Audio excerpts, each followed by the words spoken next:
اور یہ جو مثلا مولا کائنات علی ابن ابی طالب علیہ السلام کو مثلا کہا جاتا ہے ید اللہ، یہ مجاز ہے. جیسے بہادر انسان کو شیر کہا جاتا ہے، وہ شیر تھوڑی ہوتا ہے. شیر تو ایک حیوان ہے جو جنگل میں رہتا ہے. کیوں شیر کہتے ہیں اس کو؟ شجاعت کی وجہ سے. ہر زبان میں یہ، جس کو حقیقت اور مجاز کا فرق نہ پتہ ہو وہ دھوکہ کھا جاتا ہے. میں نے شاید پہلے بھی یہاں مثال دی ہو. آپ اپنے چھوٹا بچہ جو ابھی اس کو چیزوں کا نہیں پتہ، دنیا نہیں دیکھ رہا، سمجھ رہا ہے، ہر چیز کا پوچھتا ہے یہ کیا ہے، یہ کیا ہے، یہ کیا ہے. ہم نے دیکھا ہے ایک بچے کو بتایا کہ نا یہ مثلا یہ ڈاگ ہے. تھوڑی دیر بعد اس نے بکری دیکھی، کہتا ہے وہ ڈاگ ہے. ان کو کہ ڈاگ نہیں ہے، یہ گوٹ ہے. اس کو پتہ ہی نہیں، وہ سیکھ رہا ہے آہستہ آہستہ. تو ایک باپ اپنے بچے کو لے کے گیا مثلا اسی چھوٹے کو زو میں، چڑیا گھر میں. اس نے دیکھا پنجرے میں نا زور سے دھاڑ ماری، وہ ڈر گیا بچہ، باپ کے ساتھ چپک گیا اور کہتا ہے کہ یہ کیا ہے؟ تو باپ نے کہا کہ یہ لائن ہے، یہ شیر ہے. اب اس کے دماغ میں پکچر سیو ہو گئی، لیکن پکچر کے ساتھ ایک دھاڑ بھی ہے اور ڈر بھی ہے. کچھ دنوں بعد باپ نے کہا کہ آپ کو ایک بڑی زبردست پروگرام میں لے کے جانا ہے. بچے کو ساتھ لے کے گیا. تو اب اسٹیج سیکرٹری نے وہاں اعلان کیا، بہت سارے لوگ تھے، ٹھیک ہے. کوئی بندہ تھا جس نے بڑی بہادری سے، مثلا فرض کریں، مثال دے رہا ہوں آپ کو، بڑی بہادری سے جو ہے نا وہ کسی ڈاکو کو مار دیا تھا اور کئی لوگوں کو، وہ جو ہوسٹیجز تھے ان کو بچا لیا تھا. اب اس کو پرائز دینا ہے، ساری پبلک کو بلایا ہوا ہے. اب یہ بچہ بھی کھڑا ہو کے دیکھ رہا ہے. تو وہ جو اناؤنس کرنے والا اناؤنس کرتا ہے کہ میں آپ کے سامنے اس شہر کے شیر کو بلا رہا ہوں. بچہ ڈر کے اپنے باپ کے ساتھ چپک جاتا ہے. کیوں؟ اس کے ذہن میں کون سا شیر ہے؟ اس کے ذہن میں تو وہ جو دھاڑے مارتا ہے، بڑے بڑے دانت ہے اس کو. کیونکہ اس کو حقیقت اور مجاز کا بھی پتہ نہیں. اب وہ دیکھتا ہے ڈر کے شیر آ رہا ہے، دیکھتا ہے بندہ ایک نارمل سا آیا، سارے تالیاں بجا رہے ہیں، اس کو جناب اس کی تعریفیں کر رہے ہیں. تو وہ باپ سے پوچھتا ہے کہ وہ بابا لائن کب آئے گا، شیر کب آئے گا؟ اب اس کے باپ کو سمجھ آتی ہے کہ بچہ میرا اور طرف چلا گیا. تو وہ پھر بچے کو سمجھاتا ہے کہ جو لائن ہوتا ہے نا وہ بہت بہادر ہوتا ہے. تو پھر جو بندہ بہادر ہوتا ہے نا اس کو بھی لوگ لائن کہتے ہیں. تب بچے کو تھوڑی سی، ورنہ یہ حقیقت اور مجاز ہر زبان میں ہوتا ہے. ید اللہ یعنی اللہ کے کام کرنے والے. اللہ کے کام کرنے والے سے یہ مراد نہیں ہے کہ اللہ محتاج ہو گیا مولا علی کو. مولا علی محتاج ہیں اللہ کے، اللہ محتاج نہیں ہوتا کسی کو. توجہ فرما رہے ہیں.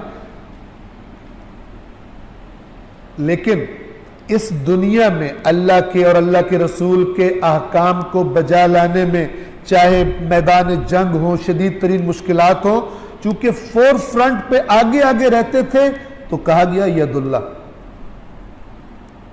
اور یہ آپ اگر زبان میں بھی، ہر زبان میں دیکھیں، مثلا علامہ اقبال ایک مومن سے خطاب کر کے کیا کہتے ہیں؟ خدائے لم یزل کا دست قدرت تو، زبان تو ہے. کیا مطلب؟ کہ وہ اللہ جو لم یزل ہے، جو ہمیشہ سے ہے، ہمیشہ رہنے والا ہے، اس زمین پر تو نے اس کا کام کرنا. وہ تو چاہے کن فیکون سے کر سکتا، لیکن اس نے تجھے آزمانا چاہے. تو مومن ہے، تو اس پر ایمان لایا، تجھ سے توقع ہے کہ جو اللہ چاہتا ہے وہ تیرے ہاتھ سے ہو.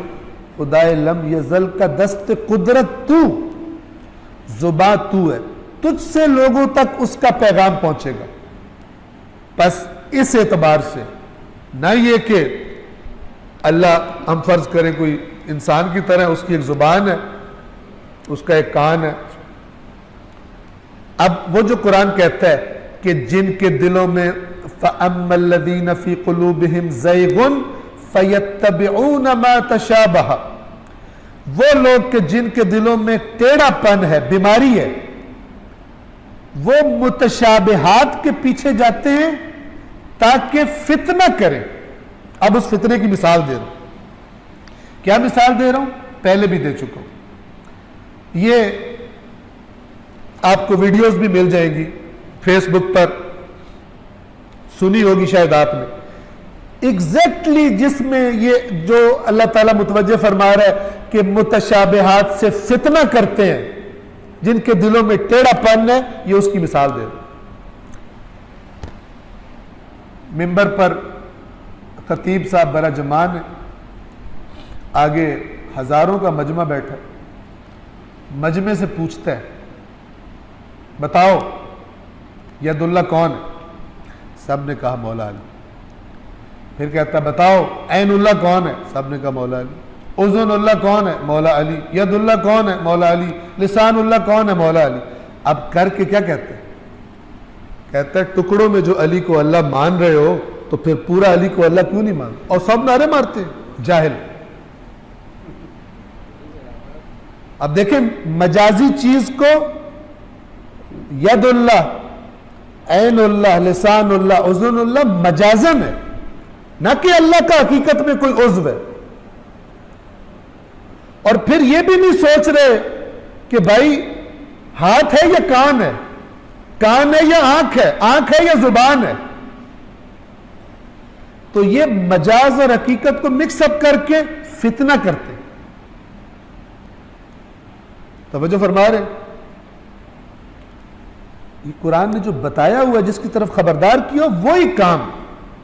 ان میں سے بعض تو یوں لگتا ہے جیسے یعنی واقعاً ان کے دلوں میں ایمان ہی نہیں ہے، چند ٹکوں کی خاطر اس طرح آیات قرآن سے کھیلتے ہیں اور اللہ تعالیٰ کے ساتھ شرک کرتے ہیں اور کفریات آ کر ممبر پر بیان کرتے ہیں، یعنی دیدہ دانستہ کرتے ہیں۔ وہ جو سامنے بیٹھے ان کو تو پتہ کوئی نہیں، وہ تو اپنی اندھی محبت میں واہ واہ کیے جا رہے ہیں، لیکن یہ تو جو کر رہے ہیں اسے تو پتہ ہے کہ میں کیا کہہ رہا ہوں، جھوٹ بولتا ہے۔